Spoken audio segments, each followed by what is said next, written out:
just want to share a few quick thoughts with you about two terms, depreciation and capitalization. We tend to think of these things in actually very natural terms. If we buy a thing, an asset, a car, a piece of equipment, we know that thing's going to wear out over time and over time become worth less or even worthless.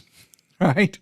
If it becomes worthless, the salvage value is zero. If it simply becomes worth less, then there'll be some salvage value associated with it. And most people get that. Most people understand that common sense notion of depreciation. And what I want to do in this video is give you another perspective on what depreciation is. Depreciation is an accounting procedure. And it's simply a tool that's used to spread the cost of something, some big expensive thing, a tractor, a piece of farm equipment, a heavy vehicle, a barn, a fence. It's just an accounting procedure that's used to spread the cost of something big and expensive out over time. It's also a non-cash expense, and that's important to consider. You don't ever cut a check, to use an antiquated term, for depreciation when depreciation happens. Instead, you write depreciation down in your accounting system, whatever system you happen to be using, and then that concept of depreciation will show up on your financial statements. I've got more videos on financial statements, so stay tuned. We'll check those out later. So the way to think about this is if you buy something big and expensive in year one,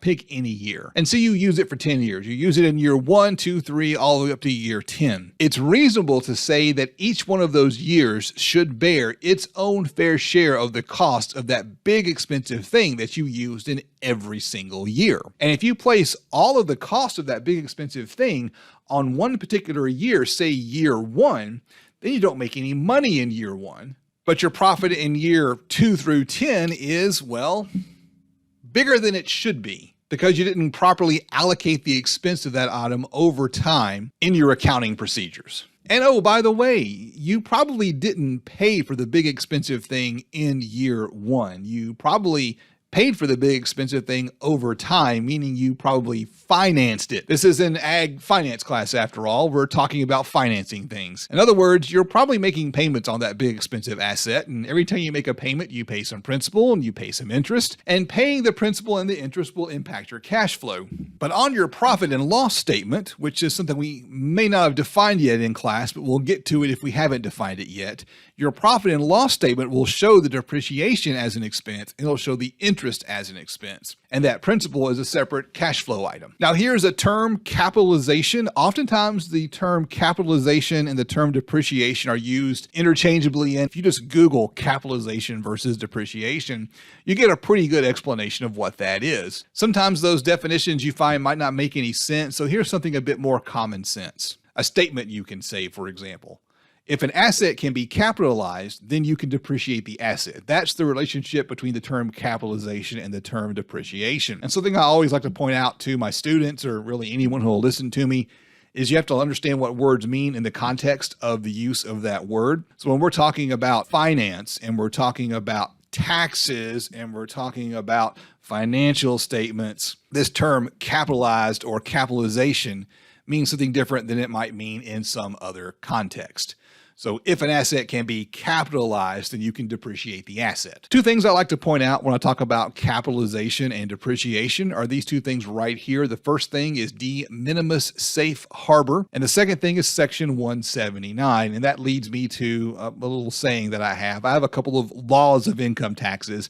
I'm not an accountant, I'm not an income tax expert, but there are these things that if you understand them, income taxes start to make sense. And the first law of income taxes is that the only legal and legitimate way to avoid paying income taxes is to simply not make any money. A business will only pay income taxes on profit. An individual only pays income taxes on their income. If you lower your profit or lower your income, your tax bill will go down. The only legal and legitimate way to lower your tax bill is to make less money. And it is a fact that poor people do not pay income taxes. You can look that up. Just go digging through the IRS code and you will see that we have what's known as a progressive income tax system in the US. Sometimes that pops up as a political debate. I don't really care about the political debate. I care about what the IRS tax code says. And to go along with that, I always tell students that I wouldn't mind paying $1 million a year in taxes, because if I'm paying $1 million a year in taxes, then I'm making a lot of money for myself that I get to then have and spend and buy things that I enjoy. So don't be afraid to pay taxes. My second law of income taxes is that following the law is not illegal. It is okay to use the IRS tax code to strategically lower your profit when it's beneficial to do so. There's no such thing as a tax loophole. There are only tax laws, and you're supposed to follow the law. If there is a loophole in the tax code so that you can pay less taxes, it was put there on purpose. It's not a loophole. It is a law. It's legal to use that law to lower your taxes. So when you find yourself in a position where you are making money and need to worry about your income taxes, take some time to crack open the tax code and look at what it says. Do a little bit of Googling, educate yourself on taxes. We're not going to get really deep into taxes in this class, but don't be afraid to follow the law.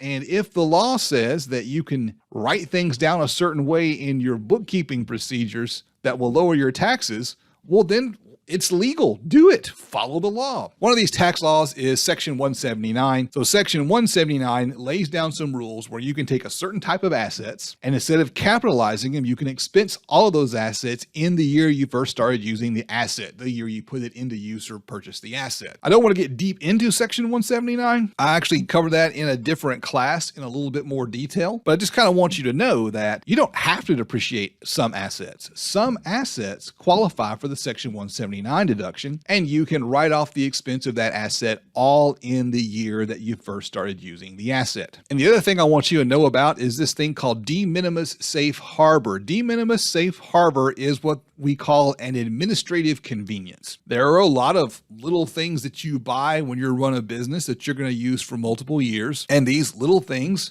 aren't really all that expensive. And so the paperwork of capitalizing that little thing is kind of a pain in the rear. So the IRS offers this administrative convenience that allows you to deduct small expenses instead of capitalizing them. So not everything you buy has to be capitalized. Some things you can take advantage of a Section 179, and some things you can take advantage of the de minimis safe harbor. I go into the details of those in another class. This class is more about how to calculate depreciation, and I've got several videos on how to do that. So hope you enjoy them.